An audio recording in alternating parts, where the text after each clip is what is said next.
In today's lesson, we're going to be learning vocabulary for some IELTS Part 1 questions, and I'm joined by a special guest. It's Connor. Now, if you've been following my channel, you'll know Connor as someone who gives intelligent answers and uses a lot of great vocabulary. Connor is the latest teacher on Cambly. Cambly is an e-learning platform for English-speaking tutors and courses. You can find online native teachers 24/7, and you can choose your tutor based on their background and experience. Cambly has kindly sponsored today's lesson and has given me a promo code for all of you guys. If you use the code ELI2023, then you get a free trial lesson and an exclusive discount of up to 40% on the yearly plan. If you're interested in Cambly, then stick around until the end of the lesson, because I'll be showing you my top 3 ways that you can use Cambly to help you with your IELTS preparation. But for now, on with the lesson.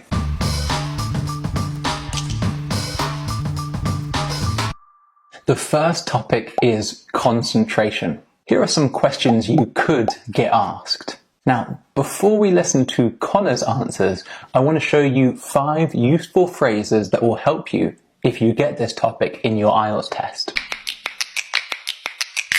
To get easily distracted. If you get easily distracted, then you can start an activity, but then easily lose focus. For example, I get easily distracted by my mobile when I'm trying to focus on my work. Or I get easily distracted when I'm bored by what I'm doing. You could even say something like this in your IELTS test. I get easily distracted, so I have to leave my phone in another room when I'm studying. And number 2, to often procrastinate. If you often procrastinate, it means that you often delay doing something that has to be done. For example, you could say, I often procrastinate and leave my work till the last second, which means that you know there's something important that you have to do, but you keep delaying until the last moment you have to do it. The next phrase is for sustained periods of time. For sustained periods of time means constantly for a long time. For example, you could say, I find it difficult to study for sustained periods of time, which means you find it difficult to study constantly for a long period of time without getting distracted or doing something different. Or how about this sentence? When I was a child, I found it difficult to concentrate for sustained periods of time. So phrases like this and using collocations like sustained periods of time can help you to boost your IELTS score. Number 4, repetitive mundane tasks. This is a great collocation. Repetitive mundane tasks. Let's break it down. A repetitive task is something that you have to do again and again, and a mundane task is something that is dull or boring.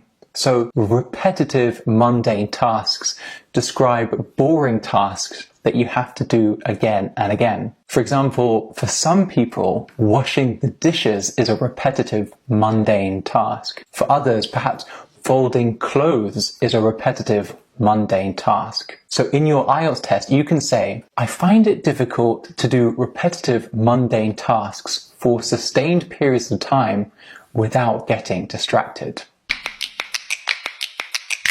The final phrase is stay engaged. If you stay engaged, it means that you stay interested. For example, you can say, at school, I found it difficult to stay engaged in maths class, which means that you found maths class boring and you got easily distracted. Here's a sentence which uses all of the vocabulary that we've just learned. I find it difficult to stay engaged when doing repetitive mundane tasks for sustained periods of time without getting easily distracted or procrastinating. So a sentence like that is really going to help you get a very high score in your IELTS test. Okay, let's listen to how Connor answers some questions on concentration.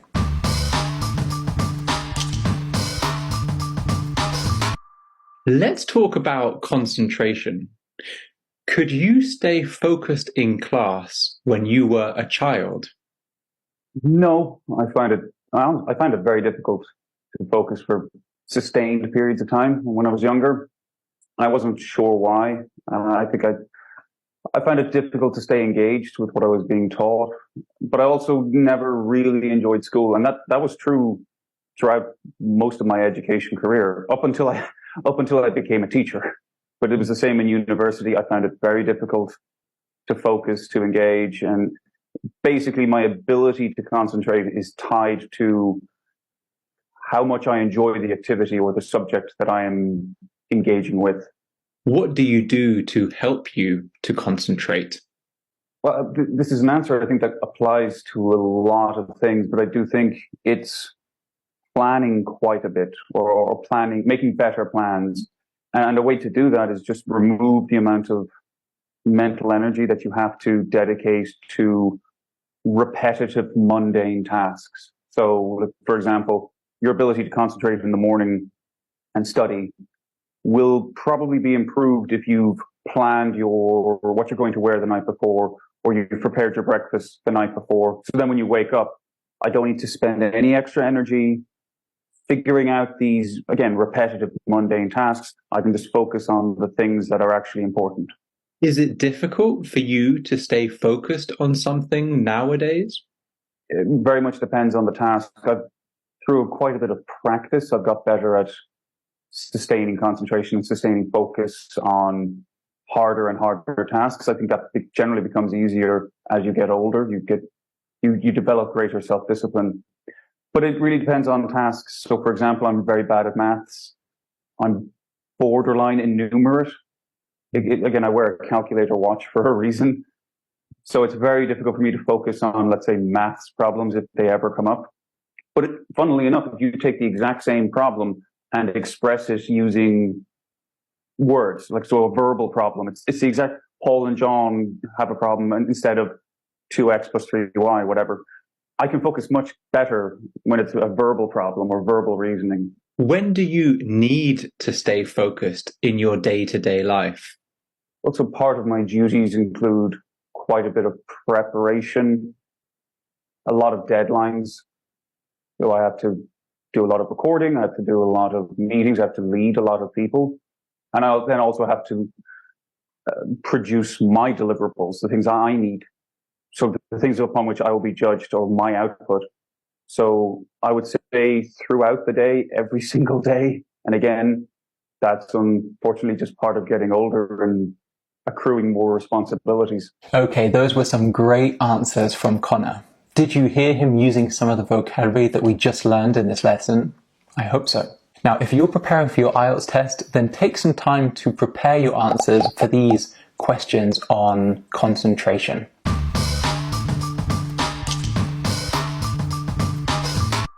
The next topic is ice cream. Here are some questions you could get asked. Let's look at some useful vocabulary for this topic. Well, first of all, a good idea is to learn some different flavors of ice cream. Things like chocolate ice cream, strawberry ice cream, vanilla ice cream, and my favorite, mint choc chip. However, let's also look at some more advanced vocabulary that can help to impress the examiner. You could say, I'm not really into. For example, you could say, I'm not really into eating desserts, or I'm not really into ice cream. Or even better, I've never really been into sweet things like ice cream. So I'm not really into means you don't really like this thing.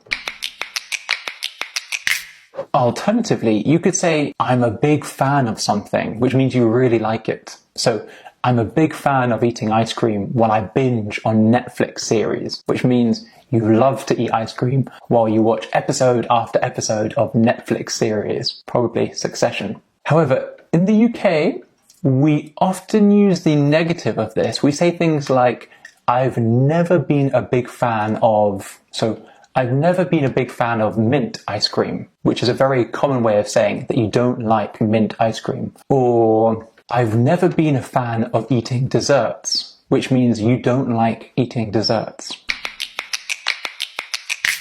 Another useful phrase is, I try to avoid. So you could say things like, I like ice cream, but I try to avoid too much sugar in my diet. Or I try to avoid eating ice cream at night. So it means that you try not to do this thing. You could even say, I'm a big fan of ice cream, but I try to avoid dairy products. So dairy products are products that are made from cow's milk. Things like ice cream, cheese, and butter. The next phrase is sweet tooth. Now, if you have a sweet tooth, then you like eating sweet things. If you don't have a sweet tooth, then you don't like eating sweet things. So you could say something like, I've got a sweet tooth and enjoy all flavors of ice cream. Or, I don't really have a sweet tooth. I don't really care whether or not I eat ice cream at all. The final phrase is to be able to live without something, or to not be able to live with something. So if you can live without something, it means that you don't need it in your life. If you can't live without something, it means that you do need it in your life. Now, it's a bit of a way of exaggerating, but it is something we say regularly. So you could say something like, I couldn't live without ice cream, meaning you totally love ice cream. Or, overall, I don't have a sweet tooth and could live without eating ice cream, meaning you don't really care whether you eat ice cream or not. Let's watch how Connor answers.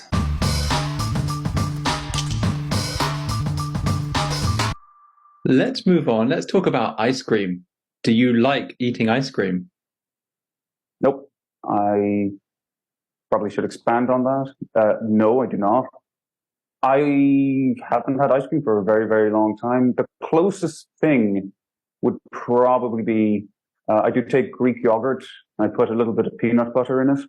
I mix them and then I put it in the freezer. But that's because I generally try to avoid too much sugar in my diet. And ice cream, though it is, I understand, delicious to most people, it's kind of empty calories to me. But overall, I don't have a sweet tooth. Did you eat ice cream when you were a child? You know, yes, I did a lot. I ate a lot of ice cream, a lot of sweets, a lot of chocolate. I was a rather rotund young lad, you know, but not so much these days. Again, it's not that I have a strict diet. I think it's just over time, my desire to have these things has just completely disappeared. Are there any shops selling ice cream near the place where you live? There are actually some very famous gelaterias. It's an Italian ice cream, although I'm not sure if there's actually cream in that. I don't know. But yes, there are a few world-renowned outlets quite close to where I live. I hope you got some good ideas from listening to Connor's answers. Again, if you've got your IELTS test coming up, then take some time to prepare your answers for these common questions on the topic of ice cream. Now, when I say prepare your answers, I don't mean memorize your answers. Just take the time to write down your answers and look for any vocabulary that would help you. Hopefully, the vocabulary in this lesson can help you with your answers that you're preparing at home.